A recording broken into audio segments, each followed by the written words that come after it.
getting counseling therapy from professionals is still considered a stigma.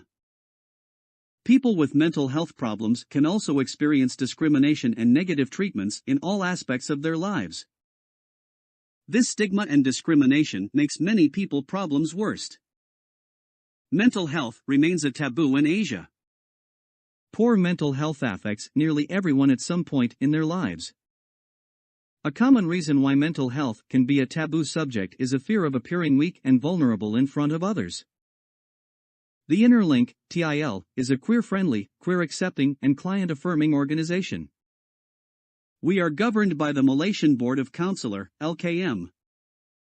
We are also certified fitness practitioners, certified yoga instructor, sound and healing therapist, music therapist and art therapist, offering psychological services such as mental health counseling for individual, couple and group counseling, psychiatric care, psychological assessments, child counseling and development, career development, employee care and workshops and wellness services like yoga, sound therapy, music therapy, fitness classes and art therapy for those experiencing mental illness and people who are undergoing life stressors. We help people to achieve a stable mental health and mental wellness and live the best life. Our fitness trainers help your body to be healthy, and brain health experts cleanse your thoughts. Fight back, take the negative thoughts captive and replace them with life truths and reality. Reach out to us, visit our website today. theinnerlink.com, email us for more information or meet us personally or office during opening hours and enjoy our extraordinary and specialized services. It's never too late to enjoy a healthy life. Let us help you take care of your mental health and wellness.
Hello. Hi. Hi. Hello, hello, hello. So I suppose we're starting since we're all here. We do have a minute left until 8. Okay, well now it's 8 o'clock. So hello. Lovely Hi, to see the Hi. both everyone. of you. Thank you Thank for you. Thank being you for having here. us. Yeah. Sure. Okay. So we are just going to get started, and I think I'll just introduce, what we're going to be talking about a little, then we can move on to, the topic of today, right? So Sure. thank you, Priya and Camilla, for being here, and good evening, everyone. I'm Ilea from the Inner Link, your moderator for today's YouTube Live, Understanding Suicide from the Lens of Mental Health Professionals. And the World Health Organization reports that every year about 703,000 people take their own lives, and that's one death every 40 seconds. And indeed, many others attempt suicide. In 2019, suicide was the fourth global leading cause of death among 15 to 29-year-olds. So, at the micro level, suicide is both a psychological and social phenomenon, but we also know that there is the experience also of suicidal ideation, which can develop due to factors such as painful life experiences, hopelessness, and lack of connectedness. And let's not also forget that there is the progression from ideation to suicide attempts. And here in Malaysia, suicide is also and continues to become a serious public health problem. Today in Malaysia, for every 100,000 people living here, an estimate of 6 to 8 people will take their lives. Suicide is a tragedy that affects families, communities, and countries and has long lasting effects on the people left behind. However, most people will be at a loss when their friends, family members, or even strangers attempt suicide. Therefore, we are here today to raise the awareness of suicide prevention and to help you who are watching to learn more about the role of mental health professionals in suicide prevention. And what better way to do that than to hear from two mental health professionals today? Tonight, we are joined by Priya and Camilla from Soul Alchemy Psychology. And thank you both for joining us. I think I'll just give a brief introduction to both our panelists today. So let's get to know them a little. So, Priya, for the past 5 years, has been working with individuals from various backgrounds, including marginalized communities, on topics such as queer affirmative therapy, gender dysphoria, adult ADHD, childhood trauma, narcissistic abuse, emotional dysregulation, bipolar disorders, depression, and anxiety. And Priya carries out adult ADHD screenings, psychological, psychometric assessments, and through psychotherapy, she provides treatment for mental health disorders. And her therapy orientation mainly includes person centered therapy combined with cognitive behavioral therapy and acceptance and commitment therapy. And Priya's stance is that compassion and humanistic regard is essential in therapy. So thank you, Priya, for joining us Thank today. you for Could the you say introduction. hi to our audience? Hi. Hi. Thanks for joining. Yep. Good to have you all here on board. Good to have you too. And I'll introduce Camellia as well. Yeah, Camellia. She is passionate about creating a safe and healing place for clients to work through life's difficulties. And Camellia has 3 years of experience working with adults experiencing depression, anxiety, trauma, attention deficit, hyperactive disorder, obsessive compulsive disorder, relationship difficulties, burnout, and work stress. She also has 2 years of experience providing gender dysphoria assessment and readiness for medical transitioning assessment. So, Camellia is trained in cognitive behavioral therapy and is experienced in working with diverse and marginalized communities such as domestic violence survivors, refugees, LGBT persons, and people living with HIV. So, welcome, Camellia. Could you say hi to our audience? Hi, everyone. Nice to see all of you here. So we are so fortunate today from the Inner Link to have two clinical psychologists with us to touch on this very important topic, during Suicide Prevention Month. And if you're both ready, I think we can go to some important questions that we'd love to hear, to have some insight from the both of you today. How's that sound? That sounds that good. sounds I good. Good. think. Okay, all right. So we can just get into it. So understanding suicide from the lens of mental health professionals. And I think the first question is so important, right? What is suicidality? And maybe we can take turns answering. So perhaps for this question, Priya, could you answer this one? Yeah, sure. So, suicidality, there are many different ways of looking at it. So, there are many different definitions that are out there. I think one of the easiest ways to understand it is suicidality is the risk of harming oneself with an intent to end one's life, right? But I think it's also important for us to understand that sometimes we view suicidality in a very one dimensional way. So, and the thing is, suicidality can be experienced very differently by different people, right? So, it could be having or experiencing suicidal ideations or the intent to end one's life. Suicidality could also look like ideations, which also have a plan to go with it, and it can also look like attempting suicide in itself, right? And speaking about suicidal ideations, what suicidal ideations are is that they are the thoughts that refer to death or dying. The severity of suicidal ideations can actually vary. So, different, as I mentioned earlier, each person could experience this very differently. So, it could look like fleeting, unwanted passing thoughts. It could range from those up to stronger and more frequent or intense thoughts of dying. So, those fall in the category of suicidal ideations, right? And there are different layers to this as well, right? So, suicidal ideations, the thoughts about suicide, they can actually be experienced as either active suicidal ideations or they could be passive suicidal ideations, right? So, this could look like active suicidal ideations could look like having the intent to actually end one's life by harming the self. So, those are more active, while passive suicidal ideations could look more like, for example, going to bed and wishing you don't really wake up in the morning. So it's not tied to the act of harming yourself through suicide, but in some ways it's about wishing that things would end, or that not wanting to actually continue in a more passive way. But with that being said, it's also important for me to put this out there, right? So it does not mean that one is less dangerous than the other, because at any point in time, passive suicidal ideations can become active suicidal ideations. So, which is actually why it's always important to seek help the moment you realize that you are experiencing suicidality of any form, right? Because we don't really know where you fall on the spectrum, and it's always important to work with a mental health professional who can help you deal with that. Yeah. All right.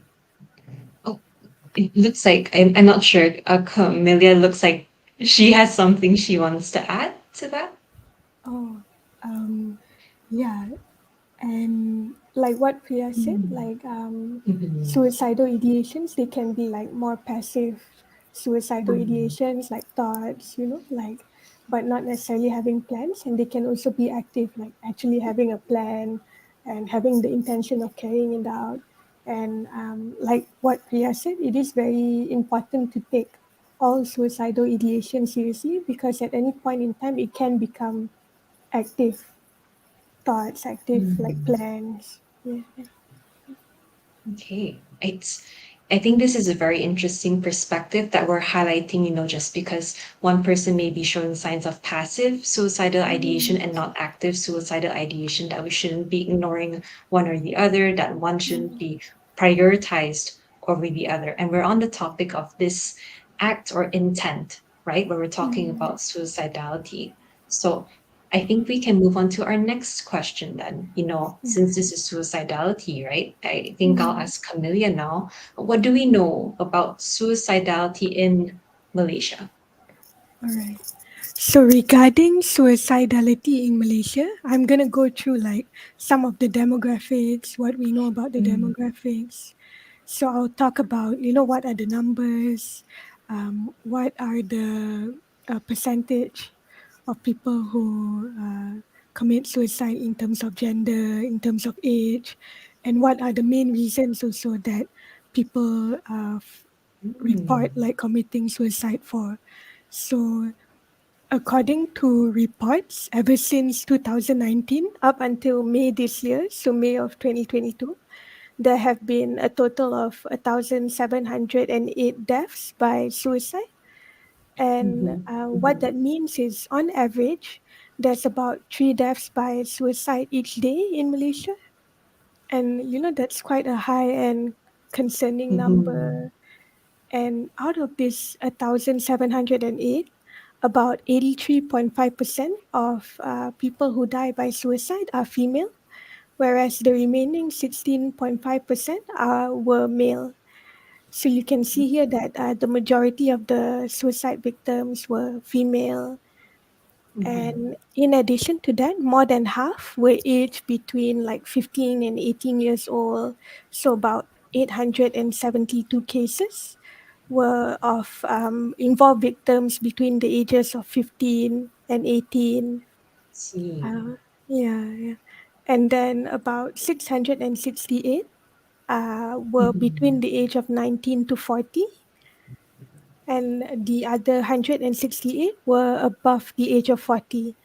So from here also you can see that more than half are like in their adolescence, like 15 to Yeah, really 18. young people. Yeah. Yeah. And what was reported, like the main reasons behind the suicide rates, were the three main reasons were like troubled family relationships, emotional pressure, and also financial constraints. Yeah. So those seems to be the main like motivation behind suicide, at least the reported ones. And as for state, Johor has the highest reported number of suicides in 2019 and 2020 with 101 cases. Whereas in this year, Selangor registered the most cases this year with 117 cases. So those are the demographics that we know of for Malaysia. Yeah. Yeah. And those are very detailed as well, I think, about what Malaysia looks like in terms of suicidality as well. Thank you for explaining those things in detail. And I'm picking up some very important things to look at: the fact that there are a lot of youths who are committing suicide, an alarming age, 15 to 18 as well. Yeah. And even like it was found like a few years ago, right? In 2017, it was found that among Malaysian teens, the suicidal ideation, like suicidal thoughts, has increased by 8% I to see, I see. 10%. So there seems to be like a higher reported rate of suicidal behavior among adolescents in general, especially among teenage girls. Yeah. And this is Okay.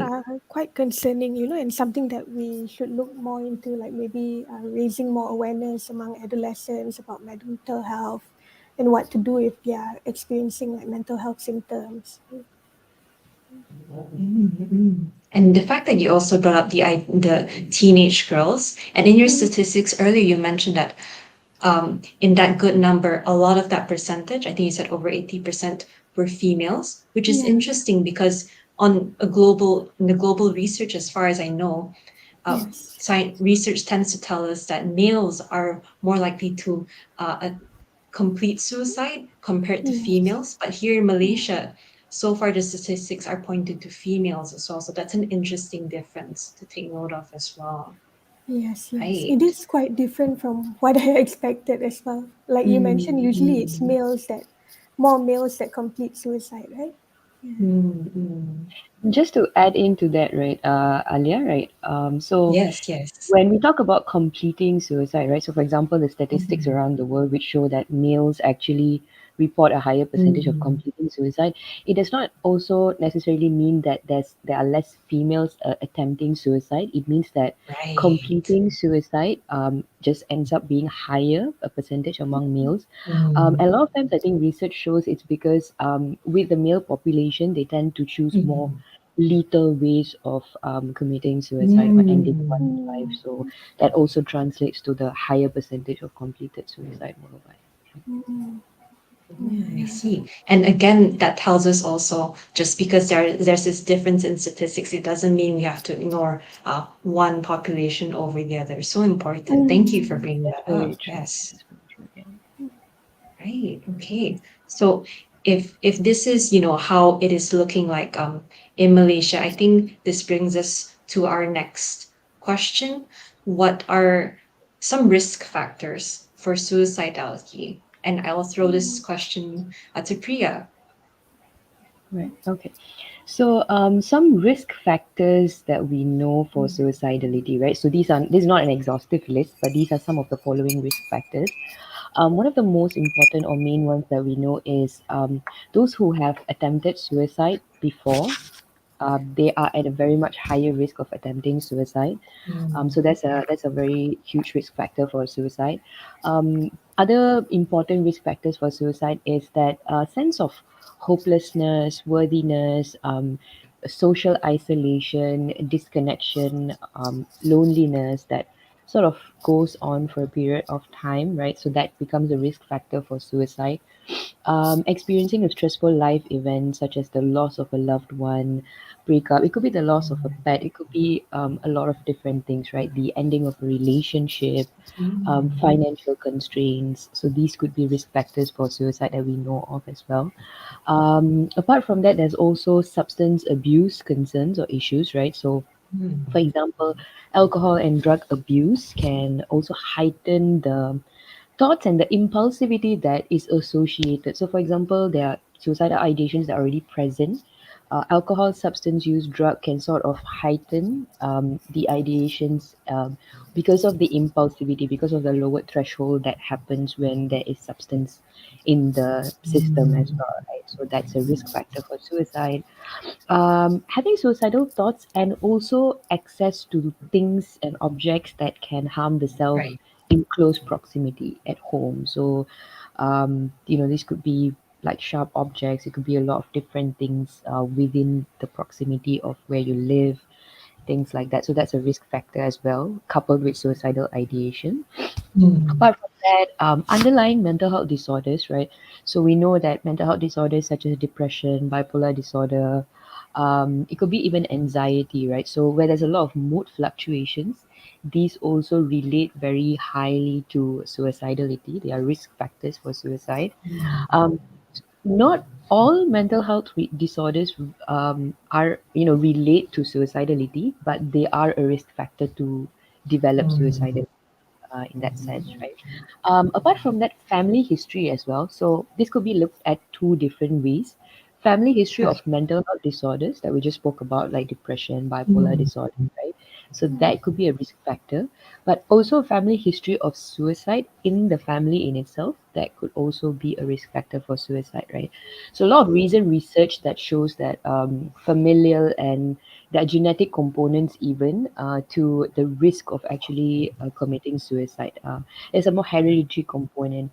It does not mean that so they have figured this out, right? There's more recent research showing that a particular genome in a region of, if I'm not mistaken, it's chromosome 7 in our DNA. So it shows the increased risk factor of someone committing suicide. What that means is there could be a predisposition if there has been past suicide attempts or completed suicide in the family in itself. So that's another risk factor for suicide. Apart from that, I think we don't talk about this as much, but we spoke about how mental health disorders are a risk factor for suicidality, but medical conditions and medical illnesses, right, can also be a risk factor for suicidality. And a lot of times when there are chronic illnesses in the picture, someone is suffering from a lot of pain, that could also, be a risk factor for suicidality that we know of. Yeah, okay. And it seems like there are just a multitude of factors that can, be a risk factor for suicidality, so much so that we may even overlook it. And it seems like even a new one, when people are researching into genetics as well, that could also be a certain risk factor. I'm hearing, a lot of topics on like family history, also on mental health disorders, and really many other things. And I remember earlier when Camelia was saying some of the reasons, for suicidality happening in Malaysia, yeah, include financial distress, emotional distress, and also um, problems in the family as well. That seems to tie in a little bit. Do you have any thoughts about that, Camelia? Mm. Yeah, yeah, yeah. Um, yeah, I think that, like what Priya mentioned, there's a lot of risk factors that go into suicide Mm. and some that are currently being researched. But there are also like the presence of what you mentioned before, like adverse life events, like, for example, like difficult life events, family problems, financial issues, work problems. And these are all stressors that when a person feels overwhelmed and they feel like they cannot cope with that feeling of overwhelm and they don't see a way out of it, like maybe they don't see a solution or the pain ending anytime soon, then that's when they may start feeling like hopeless, helpless, and that's when the risk of suicide may increase for some people. Yeah, yeah. Yeah, yep. And we're bringing back in, I think, about suicidal ideation as well. That's coupled with all of these risk factors Mm, happening also, right? yeah. Okay. So since we're on risk factors, I'm sure Oh, sorry to our interrupt audience you, must right? be.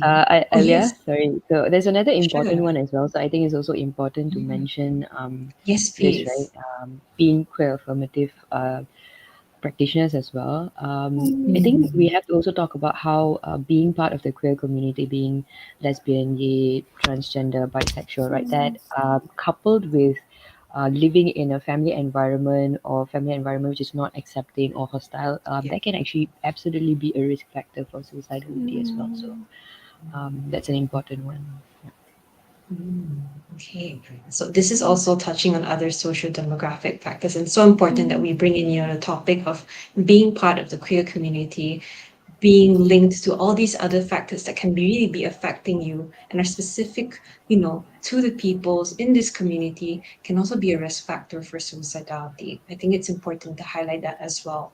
When a community is marginalized, what other factors can contribute, to suicidal ideation, to suicidality as well. So, Yeah. okay, yes. I'm sure by at this point, our audience must be wondering what do we do when there are these risk factors? What do we do when there is suicidal mm, ideation? So that brings us to our next question, right? How does seeking mental health support, such as therapy, help someone who is experiencing suicidal ideation? Right. So yeah. this question is to Camelia. All right. So let's say a person comes in for therapy, right? And this person has suicidal ideation. I'm going to talk about what the therapist will work on with them in sessions. Starting off, usually, when you go for therapy sessions, there will be goals in place.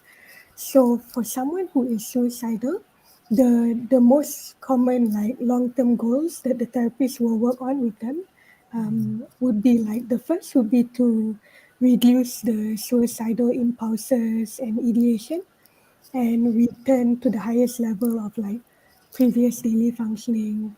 So how this will work is usually the therapist will check in with the person like how often do you have thoughts of suicide, like how severe are the thoughts, like how intense are they, check on their intention, do they have any methods for in mind for how they plan to do it. And what the therapist will aim to do is to try and reduce these suicidal thoughts, suicidal ideation. So that would be the first long-term goal. um, the second one would be to stabilize the suicidal crisis. And the third long-term goal is to place the person in an appropriate level of care to address the suicidal crisis. And what this means is like, for example, like if a person comes in and they have like plans and those plans are like happening soon. Like for example, they say in the next few days they intend to harm themselves. What a therapist might do is they might um, work with them to create like a safety plan and things like that, and might reach out to like their emergency contact, see if anyone can help take care of the client, monitor the client outside of session. But let's say if the risk is too high, um, the therapist might also suggest and arrange for like hospitalization just to keep the client safe. So, based on like the client, the evaluation of how high the client's risk is, the therapist might suggest like different levels of care. Like for example, from meeting more frequently in sessions to like having like emergency contact, like take care of them, monitor them outside of sessions, to also something like hospitalization if the risk is too high. And the fourth long-term goal that therapists will generally work on for someone with suicidal ideation is to increase a sense of hope for the self and the future, because hopelessness is one of the main things that people who are suicidal will report, and it's also one of the driving factors for suicide. You know, when people feel like there's no way out or the future is hopeless, so increasing that sense of hope would be something that's done in sessions as well. And so some steps that will be taken in sessions to achieve these long-term goals, because these are goals, but the way that these goals will be achieved, one of it is to explore the client sources of emotional pain and hopelessness. So the therapist will explore, you know, what are the factors, what are the emotions, what are the experiences that contributes to this person's emotional pain, to their sense of hopelessness, and try to provide empathy, support to them during this very painful time. And in addition to identifying, you know, the source of emotional pain, uh, another thing a therapist might do also is to like implement like problem solving. So, for example, if the client has, you know, like because every client is different, but Right. you know, like what was mentioned just now, like the main factors that drive people to suicide would be like family problems, financial issues, you know, things like that. So let's say if there are those very real life problems, you know, that are causing them emotional pain, like financial issues, family issues, the therapist will work on like problem solving, decision making skills to address these issues and see what are the alternatives. Are there any avenues that they can reach out to for help with their issues, things like that. And this is in a way to help tackle the issues that are causing them emotional pain, but also to create like a, I guess, an approach to problems where problems and solving them are viewed as like a natural part of life, and not something to be avoided, and something that can be overcome, you know, like so. Yeah. And other things that will be done in sessions also would be like to find and develop coping strategies for suicidal urges. So these can be things like ways to regulate emotions, ways to tolerate stress. So things like, can we have more physical exercise in day-to-day life? Are there like relaxing and distracting activities that a person can do when they are feeling overwhelmed? You know, Okay. and also like getting more social support, social involvement, expressing their feelings more in sessions, and then also having regular contact with therapists. So these can be like different coping strategies to deal with like suicidal urges and stuff like that. And other things that will also be usually done in therapy for someone with suicidal ideation is to learn like what are the behaviors that they can do that can give them a sense of like positive emotion. So like increasing activity, things that are pleasurable, enjoyable, maybe things that give them a sense of accomplishment, a sense of pleasure, so that this person has more positive emotions and experience positive emotions more frequently, And lastly, another important thing that will be done in therapy also to address suicidal ideation is to identify like what are the thinking patterns that kind of create this sense of hopelessness and helplessness. So hopelessness and helplessness are like two very common like emotions reported by people who are suicidal, and we want to get uh, to see what are the underlying thoughts that they have. Maybe like, oh, the future is hopeless, or I can't do anything about this, I can't change anything, and see whether we can work on those thoughts. Because by working on those thoughts, we might be able to decrease, like the feelings of hopelessness and helplessness. And that in turn will help to reduce like the frequency of suicidal ideation, the intensity of suicidal ideation. Yeah. So those are like generally like the long-term goals for Right. people who have suicidal ideation, and some of the techniques in session that will be done to address it. But of course, these techniques will be over the course of many sessions. Yeah. Right. Okay. And I like that you also explained, this is not just something that just happens once and then you leave. It happens Yeah. over a few sessions because you cannot just, settle all that source of emotional pain in one session. And I hear Mm, when you explain it, Camellia, that addressing these suicidal ideations, it's not just we're just going to talk about it and overcome it, but you say there are some certain goals like reducing the risk of yes. suicide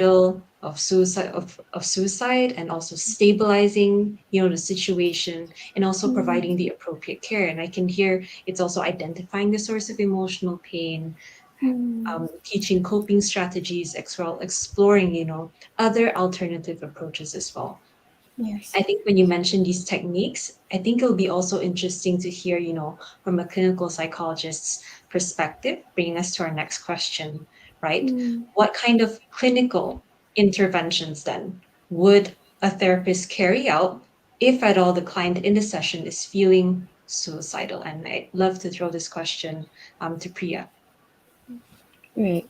Okay, so this is also sort of expanding and drawing on what Camilla just shared, right? So what Camilla shared is quite a huge breakdown, like what happens throughout over a longer period of time in terms of managing suicide, especially once the crisis situation is over, right? So we would assess and then we would deal with it, and then it would be like sort of like what happens, what goals we set, how do we work with it.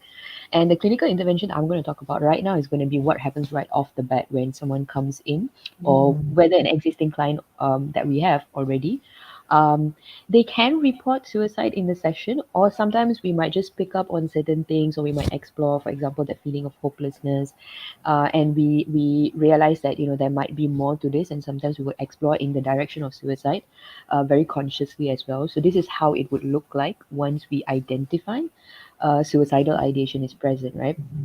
So what we would first do is what is called a suicide risk assessment.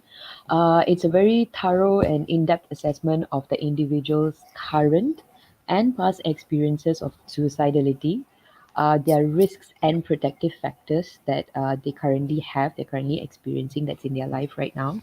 And some of the areas that we explore, this is also not limited only to these areas, but some of the areas that we explore are: how are they experiencing the suicidal ideations? How severely they experience them? How frequently they experience them?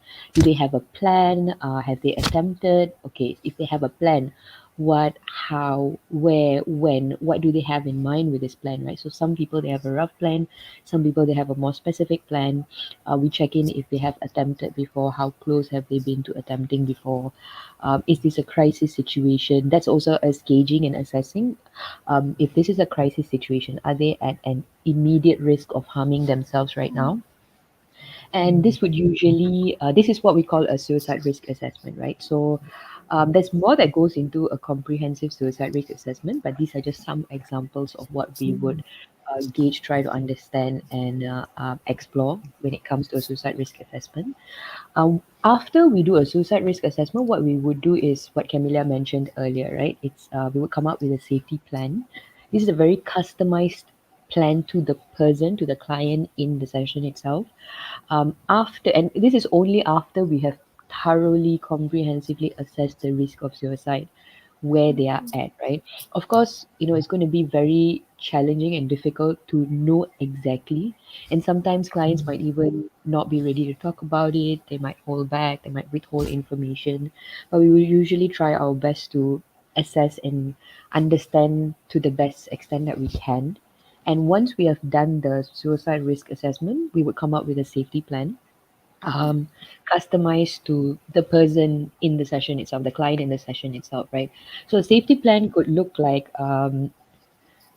resources, could look like emergency contacts, could look like what this particular client can specifically do based on the information that we already have about them, maybe based on the history taking that we have about them, maybe based on what we know has worked in the past, what we know has been their protective factors from the suicide risk assessment, right? So the same thing might not work for everybody, the same strategy might not work for everybody, which is also why a very comprehensive and thorough assessment, we take this really seriously. So I know maybe you can even see from the way I'm talking about this, right? So it's going to be okay. I need to understand where you're at. And there's also a lot of validation and empathizing and understanding about why this is happening, why you are experiencing this, right? So on one side, we have the assessment that's going on, we have the safety plans that are going on, but at the same time, it's not about judging the client. It's not about, because there's already a lot of shame and stigma associated with experiencing suicidality. So it's going to be a combination of all of these things and understanding what they need at this point, what can best help them and facilitate them with this struggle that they're having with suicidality at this particular point in time. So yeah, like I was talking about earlier, right? Where exactly they can go, what can they do, and what are some things that they can fall back on. So a safety plan is essentially a very well constructed plan that a therapist works, a psychologist or a therapist, a counselor works with their client, which they have in advance. So it's already worked together. It's a template that you have that when the intense emotions surface, that there is something that you can sort of fall back on without much thought, right? So that's something that you can go to when these thoughts and emotions are sort of surfacing. But of course, in our suicide risk assessment and safety plan, we would also often advise a client, right? So if you feel that you are at an immediate risk of harming yourself, right, then the best thing to do is to just walk in, bring yourself to the nearest emergency department of a hospital, right? So a safety plan, yes, there are a lot of things that you can do. There are emergency contacts, there are all these different things, but if there are just times where it becomes really intense and overwhelming and you think you might not be in control of what your next action will be. So that's when we sort of want them to pivot and say, okay, I'm going to walk to the nearest. You don't have to walk, but I'm going to just drive myself, get a My friend, way. bring there, grab there, just go to the nearest hospital's emergency department. And it's important to understand that, so this is for information purposes, right? Like what do we do? Right. What do mental health professionals do? It's going to also be important to put it out there that a suicide risk assessment has to always be done by a trained mental health professional or a healthcare professional, right? Because it's always done in a safe and controlled environment by somebody who's already trained. So it can be done in a therapy session. It can be done in a hospital's emergency department because these healthcare professionals are equipped to assess for, and also they are best equipped with the resources to facilitate you at that point in time, right? So it's not about judgments, it's not about how can you do this, it's none of that. So it's very focused on how can we help you at this point in time with this current really difficult place that you are in. And that's what it looks like, right? So that's pretty much some of the clinical interventions that we have. The other one that we introduced, which also Camelia spoke about, is this is going to be past the crisis stage. So when the client comes back into therapy, or for example, if the crisis stage never happens, but um, we already have part of the treatment plan in itself, right? Right. We introduce healthy coping skills. We introduce distress tolerance skills, right? So distress tolerance skills are, distress is that emotion, that intense emotion that you experience when it sort of heightens, right? Okay, and I think another important thing that we also need to understand is the ideations themselves, suicidal ideations themselves, they can come and go, they can fluctuate, they can be there for over a period of time, but usually they are intense in the moment. So you might realize that there are certain moments for those who are experiencing it, right? There's certain moments where it sort of peaks and it's very strong, right? So some of the healthy coping and distress tolerance skills, if you're not in a crisis situation, you know that you're not at an immediate risk of harming yourself because that's when you go to the emergency department. If you realize that it's intense, but you feel like you're still able to, you're still able to do something about it, right? It doesn't feel too out of your control, right? So that's when we incorporate or we teach clients to incorporate distress tolerance skills, right? So how, because the intensity is very in the moment, what we know is it's an emotion, it's a feeling, so it's going to peak and it's going to sort of drop, right? So what is going to be important is what do you do when it peaks, when it's at this point, right? Is it possible to pivot to something else, to know that this is happening, to be aware that this is coming up, suicidal ideations are coming up strong, but are you in control or are you able to at that point in time to sort of pivot? And this can look like, because it's different for different people, it could be different things that work for different people, but it could be like, okay, can I phone a friend at this point? Can I call a befriend as a suicide care helpline? Can I take a nap right now and just go to sleep and just maybe, put myself under a blanket, soothe myself? Can I do some breathing? Can I take a walk? At that point in time, the distress tolerance skill is going to be how do we pivot from that point of because the intensity is going to drop, right? What do you do for those who are already in therapy? It's going to be important to talk to your provider, to your therapist, your counselor, your psychologist, a friend, someone you trust, right? For those who are not, even if you're able to pivot, even if you're able to do these things, please seek help because, like we spoke about passive and active, right? These can be fluctuating, this can shift. So it's going to be important, even if you have these skills, even if you can do these things, to work with someone who can facilitate and support you through that process. So those are some clinical interventions that we would introduce, right? So the first one was a suicide risk assessment, then there was a safety plan, and then there's going to be incorporating healthy coping, distress tolerance skills. What can you do outside of sessions when this happens? If you are not an, I keep saying this again and again, but it's really important. If Yes, you realize, please. if you know that you're not at an immediate risk of harming yourself, then what can you do, right? If you're at an immediate risk of harming yourself, please bring yourself to the nearest emergency department of a hospital, or you can find a friend that you trust, to accompany you there. It's going to be really important because they have the resources to support you through that process. Yeah. Okay. Yeah, do you think this expanded the previous question really well into what is really going on, not just in therapy, but in general, how's it going to look like when you do seek help, right? So there is the assessments being done, seeing what is really going on in this person's life, but also a lot of validation that I hear also a lot about what can you do when I'm not here with you as well as your therapist. These are things you can do.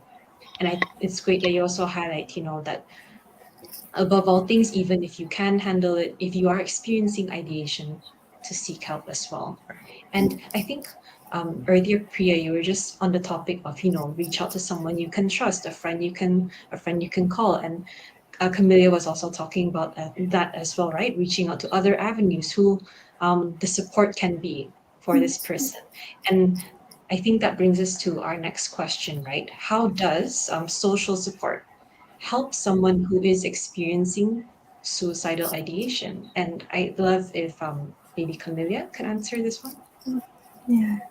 So let's say um, you're concerned, right? That someone you know, someone you love is thinking about suicide or planning to attempt suicide. There are several steps that you can take to support them. And in here, I'll talk about how this support that you give them can help them.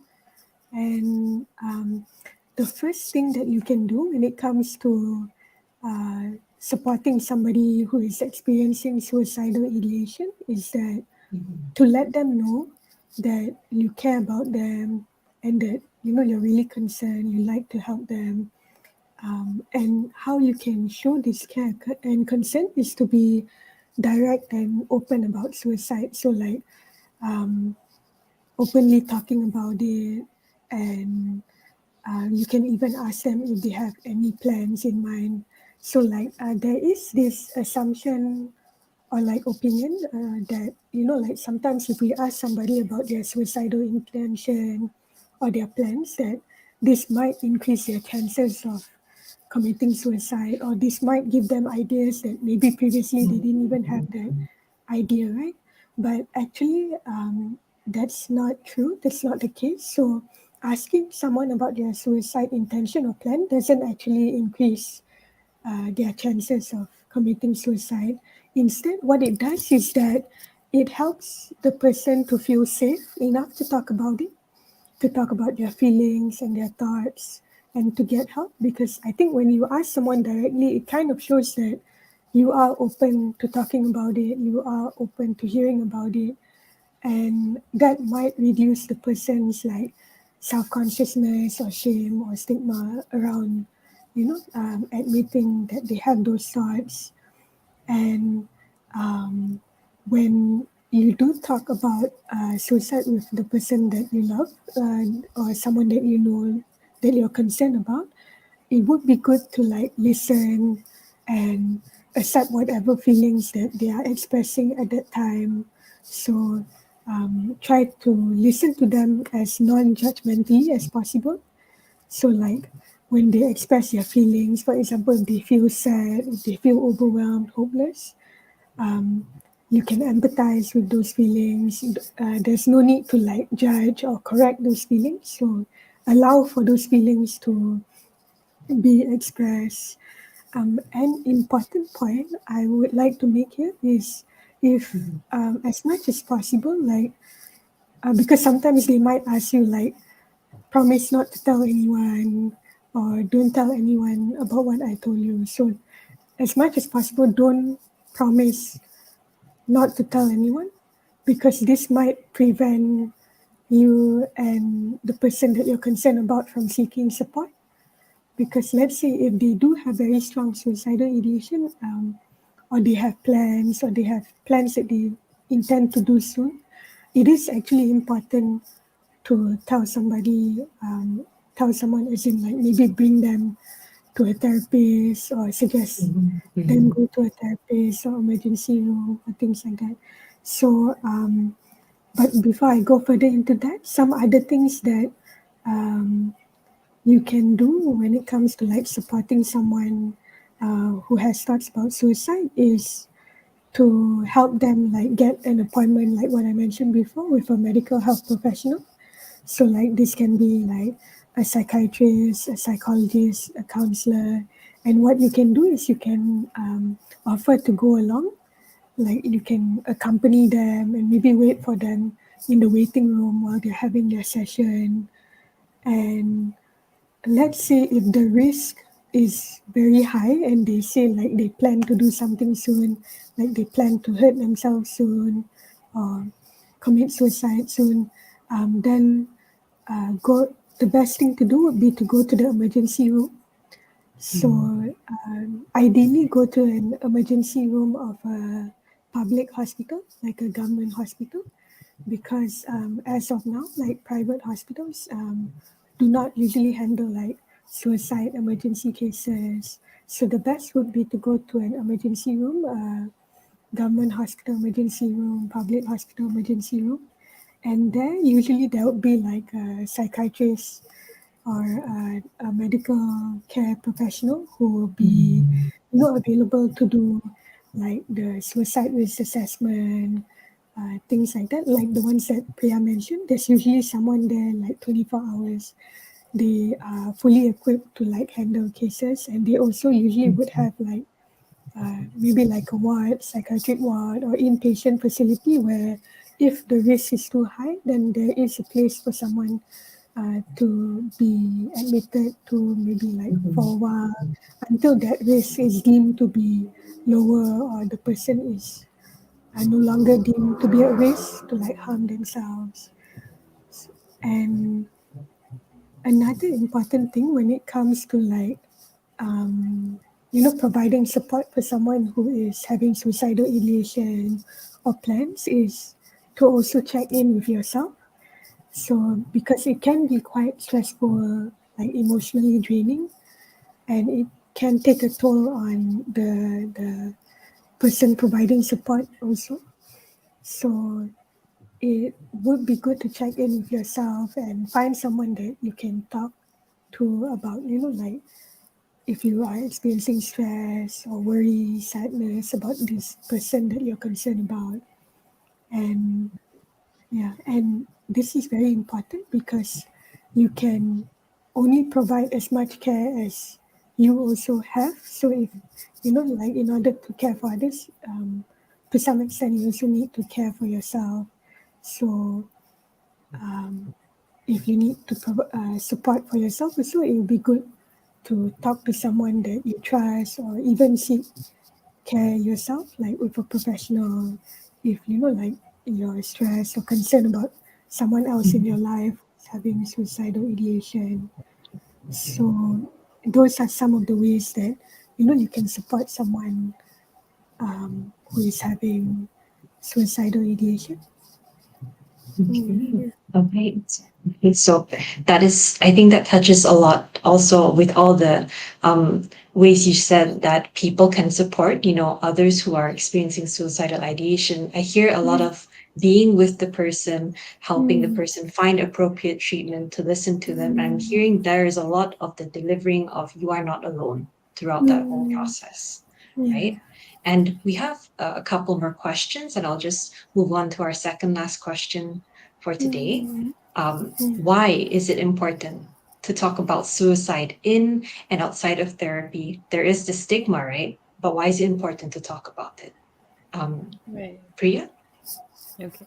So, as Camilla mentioned earlier, right, I think there's also this myth that talking about suicide perpetuates it. But what a lot of research shows us, and what we have seen in therapy as well, right, is that talking about it, creating a space to talk about something, reduces, like you mentioned, right, there's a lot of stigmas, a lot of shame associated with it.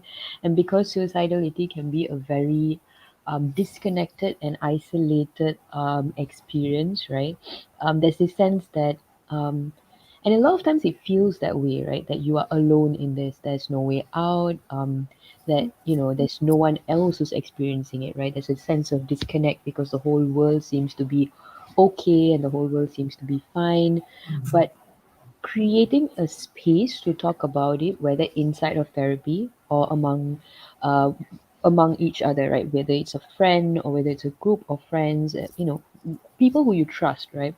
That's gonna um, so shame does not survive when there is light, right? So shame is a lot of hiding, it's a lot of suppression, and it's understandable why there is shame, because it could, a lot of times those who are experiencing suicidality can feel like, if I talk about this to someone who I trust, to a loved one, I will be burdening them, right? So these are some of the thought processes that accompany the experience, and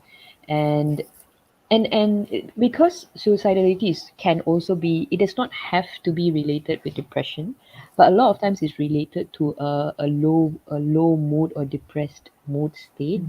So, and what we know about low mood and depressed mood states are the amount of negative thoughts, or automatic, what we call automatic negative thoughts, right?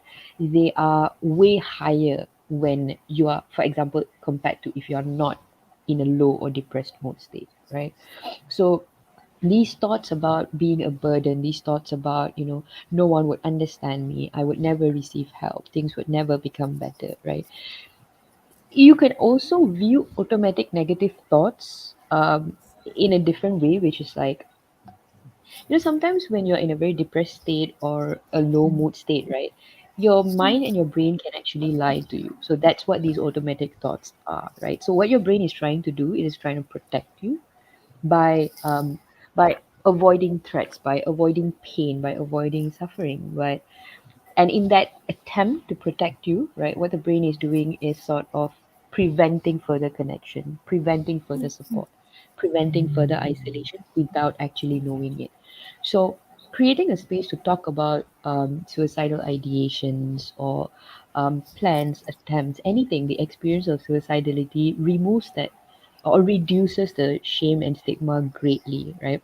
And sometimes through conversations, you might even realize that, oh my God, this other person has had similar experiences I never knew. And you might even be able to connect, receive support, and even give support in that sense, right? So talking opens up these spaces. But of course, it's going to be important to talk to someone who you trust, right? And also the whole sense of connection. Remember, part of the risk factors, the feeling of worthlessness, the feeling of hopelessness, and a huge part of it is also the feeling of disconnectedness, feeling alone, right?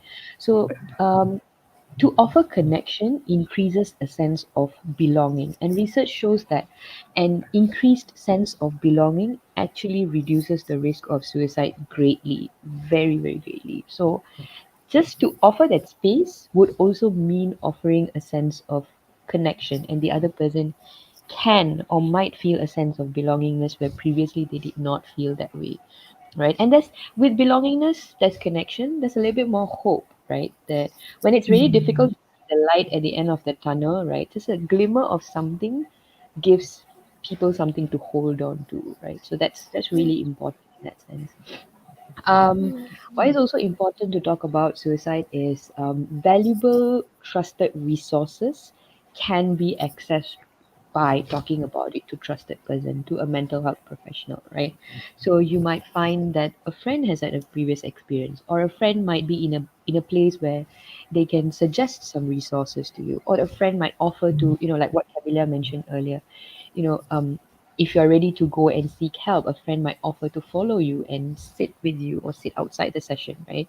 Just wait it out with you and have it's like a shared experience, but it's also where the experience where you receive the help and you receive the support that you need, but there is someone there who can also additionally support you, right?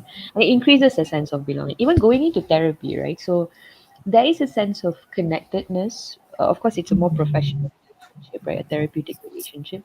But just to be able to be seen, for your experiences to be seen, your feelings and emotions to be validated, and to be able to connect to someone who you can trust in a safe space. That's going to be really, really huge in helping someone who is experiencing suicidality, suicidal ideations of any form of any severity. So, yeah, those are some of the important reasons why we would want to create spaces to talk about it, right? Mhm. I'm hearing that, when we're talking about it, just in itself, the talking about can increase that sense of belongingness, just like you mentioned. And I think that just brings us to our last question for today, right? Very briefly, what resources do we know are available for suicide prevention? Right. So let's say if the risk is really high, like, and the urge to do something is very strong, then, and you feel like you can't control your urges to harm yourself, right? If that's the case, then you would need emergency help. And the best thing to do is go to the emergency room of any like public hospital. And let's say if you can't go there safely, then call 999, and then an ambulance can be called to bring you there safely. And as for like, let's say if the urge is lower or you don't have any plan, but you do have those thoughts, then some of the helplines that you can reach out to, like the 24-hour helplines that you can reach out to, include like the Befrienders 24/7 hotline, and also the Talian Kasih 24/7 hotline. Talian Kasih also has a WhatsApp number where you can text them any time of the day. if I'm not mistaken, it's available 24 hours. So I'll just briefly share, verbally share the numbers. So like for the Befrienders 24/7 helpline, it will be, the number is 0376272929. For the Talian Kasih 24/7 helpline, is 15999. Okay. And for the Talian Kasih WhatsApp, it will be 019-261-5999. Also, I know like this is, I'm stating the numbers very quickly, but you can also find on our Instagram page, like on the Soul Alchemy Instagram page. So we do have like in our highlights like the number of like 24-hour helplines there. So if you just want to see it, you can go to the Instagram page, look at one of the highlights with the emergency helplines. It will be there. And as for minors, for people who are underage, the helpline available for them is called the Buddy Bear Child Line. So this one is specifically for minors. So the number for the helpline will be 1-800 182327. And then you can also contact them on their Facebook. So they have a Facebook Messenger at buddybear.humankind. So those are the resources for like, let's say the risk is imminent, go to the emergency room or call 999. For the 24-hour helplines, it will be Befrienders and Talian Kasih. And for minors, it will be the Buddy Bear Child Line. Yeah. Great. Yeah. Those are some really great immediate resources, that are already available, for people who are seeking help, who need immediate assistance as well. And thank you so much for pointing those out. And I do get that we are, exceeding the time a little, but there are questions for us that the audience would love for the both of you to answer. So if you're ready, I'd just like to pull out, some of the questions that the audience have asked us. And the first one here from Eric: does asking someone about suicide put the idea in their head? I think you addressed this a bit. Would anyone like to answer this question? I think I'll go ahead and Okay, answer. sure, great.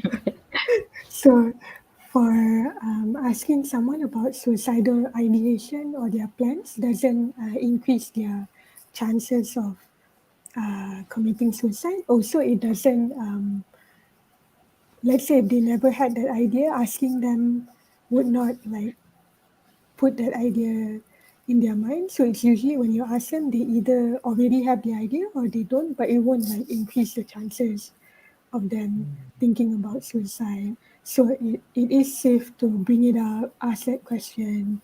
Yeah. And it would also be, just to add on to that, right? It would also be a good place to reiterate or offer support where you can, or ask for support if you're bringing it up because you want to talk about your own experiences of suicidal ideation, right? So it'll be a good place to open up the conversation and also, see how we can support or receive or give support in that sense. So asking and seeing how support can be given as well. And no, the answer is no. Asking someone about suicide does not put the idea in their head. It gives them the space to talk about, their troubles as well. Okay. And I think our next question, right, from Debbie: apart from talking to a suicidal person and encouraging him or her to go for counseling, what else can we do to prevent this? Would anyone like to answer this? So maybe I can take this one. I'll try my best to address this because it's a very interesting question. I think the idea of prevention, it's kind of a tricky one, right? Because there are a lot of things that we try and do in terms of, for example, education, increasing awareness, talking about therapies, suggesting and encouraging, and all of these things, right? But remember, we spoke about the risk factors of suicidality or suicidal ideations. So sometimes they are a part of a person's experience, or they become a part of a person's experience, right? For example, we spoke about how research shows that suicidal risk can be hereditary, right? Like how a particular chromosome actually indicates higher predisposition or risk. So sometimes I'm going to say it's going to be, there's no clear answer to this actually, but I'm going to say it's going to be very difficult to prevent suicidal ideations from happening, because remember we discussed that ideation are thoughts of death, of dying. So sometimes these ideations are there, or they happen for a reason, because remember we discussed there are difficult life experiences and all of these things, right? But to actually help someone who is feeling this way, who's experiencing these ideations, to prevent them from attempting, or to prevent them from creating a plan.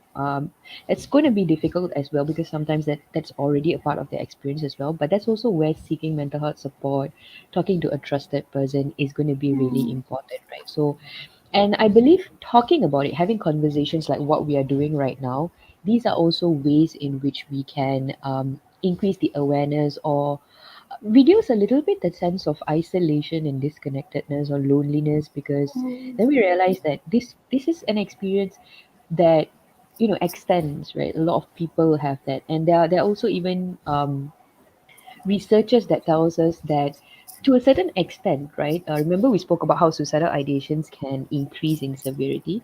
To a certain extent, it's actually a normal experience to have some form of suicidal ideation, right? For example, passive kind of suicidal ideations. So it could be an experience that a lot of people have, right? Wishing that maybe you feel like it's just been, things have just been not great, and you just wish, like, you know what, it's just tiring and I don't really feel like waking up, right? So it's going to be important to normalize that these are experiences that people have. But what's going to be important is, we don't want to think that it's normal and just let it be, right? So it's going to be important to talk to someone about it, to seek support, to seek mental health support, go to therapy, because we don't know when that can shift from a less severe or a more passive form to something greater. So, yeah, not sure if that exactly answers the question, but I think, yeah, my answer would be, it's going to be challenging, difficult to prevent suicidal ideations, but there are a lot of things that we can do to support someone, and some of the ways that we have discussed already. Yeah. Alright. So that was a interesting, like another perspective on that, right? On that question. And our next question from Kwenwen: how do people attempt suicide to prove something or get sympathy? Okay. I think I'll try to answer this. So, usually, when a person attempts suicide, it's a sign that they are in crisis. And to answer your question, no, I don't think that people attempt suicide to get sympathy, generally speaking. And like I mentioned before, like suicide attempt is usually a sign that someone is in crisis, and it should always be taken seriously and never ignored. So it's also important to not to assume that, let's say, if there's no intervention or something, that they might naturally get better on their own. So it's always good to like get intervention and get proper treatment, because actually when a person has attempted suicide before, there is a very high risk for them to attempt suicide again. That is actually one of the risk factors for attempting suicide, is any past suicide attempts in the past. So to answer your question, I would briefly say no. And suicide attempt is usually a sign that someone's in crisis or in a lot of emotional pain. I think that directly answers the question as well, that the moment that people attempt suicide, to not think about whether it's to prove something or some kind of action, but to immediately say, hey, a crisis is going on right now. That should be the approach that we're looking at. Okay. Yeah. It's better to err on the side of caution, right? Like, to look at it, because there is a risk that, a very high risk that, it might happen, regardless of what you think or what your experiences in the past have been about this particular person. So if you think you're not in a place of maybe empathizing or helping them, it's okay to maybe offer them or direct them in a way where they can receive further support, for example. Okay, all right. I think that's a good addition, to the question as well. And this question is from Jaden. What would be the stages of thought process that someone who intends to commit suicide go through? Okay. Okay, so I'll answer this one, right? So briefly, I think earlier I shared about how suicidal ideations can progress to suicidal ideations with plans, and suicidal ideations with plans can progress to attempts of suicide in themselves, right? The very important thing to know, and we also discussed that the first part, suicidal ideations, can also be further broken down into active and passive, right? So to answer that question, it's going to be, I'm going to say it's not a linear process. So someone does not go through stage A, stage B, stage C, from active to passive, right, or passive to active. It does not work that way, which is why it's usually very complex and difficult to understand where someone is in their risk of actually attempting suicide or completing suicide, right? So that goes back to what I shared earlier. It's better to err on the side of caution and take things seriously when someone expresses that to you, and not sort of um, suppress it, or like shelve it, or tell them things like stop thinking that way, right? Because that's not going to really be very helpful. So generally, how we can categorize it is going to be ideations, plans, attempt, and within ideations they're active and passive. But it's going to be important to understand that it's not necessarily linear. It's not going to be in a particular direction or progression that we. Okay. All right. So while there can be different uh there can be plan, there can be intent, there can be passive or active, suicidal ideation. It is not a linear process. And that's why it's so important to take note at any stage, what is going on with the person. And I think that is actually all our questions, from the audience today, right? So if anyone else in the audience does have any further questions, feel free to leave them and we'll come back to them in the comments later on. But perhaps, just as a last word, Priya, Camilla, is there anything you'd like to share with our audience on final words on this topic of suicide prevention? I Mhm. think I'll Sure. just briefly go first. I think Mhm. if you are feeling suicidal or anyone you know is Mhm. feeling suicidal, please know that you're not alone and that there is help out there, and do reach out to a professional, reach out to people that you love, reach out to a professional, get help, and um, know that things can get better with help, with support. You know? Yeah. Yeah, and what I'd like to share is like, the closing part of our discussion is also pretty similar to what Camilla said, right? Often it can feel very isolating, very disconnected. But if there's one thing that you can do, please choose to talk to someone you can trust, right? And that can make a whole world of a difference, right? Because sometimes things can feel really bad and intense in the moment, but just having the right support, resources, and help is out there, right? It might not seem that way, but there is definitely help out there, and there are a lot of people out there who are willing to support you in ways that would best help you in this particular situation. So if there's one thing that you do for anyone out there at this particular time who's experiencing this, who's going through a very difficult time, who's experiencing suicidal ideations, please just see if you can talk to one person that you can trust, right? And then from there, we can see if we can reach out to a mental health professional who can help you, and things can get better with that small glimmer of light at the end of the tunnel, right? It could just look like talking to one person who you trust. So yeah, that would be something that I'd like to share for today. Yes. So thank you so much for these kind words. And sometimes when we, as therapists, when we bring up words such as these can be the first time that people are listening to such kind words. And it's so important to communicate this language all the time. And again, I'd like to thank Camelia and Priya for being with us from Soul Alchemy Psychology. Remember to check out their Instagram page to see the activities they're doing, and their helpline, which is on their highlights as well. And again, as a closing, to wrap up, what both our panelists have said today, remember that you are not alone. You can talk to someone, and help is available to you. So thank you to everyone who has been with us, and we're signing off. Remember to check out the inner link for our further activities and events. Thank you. Wishing everyone a pleasant evening. See Thank you you. so much, Thanks, Alia. It was Camelia. Thank you, Thanks, everyone. Priya. Sure. Bye-bye. Bye. Bye. Take care, everyone.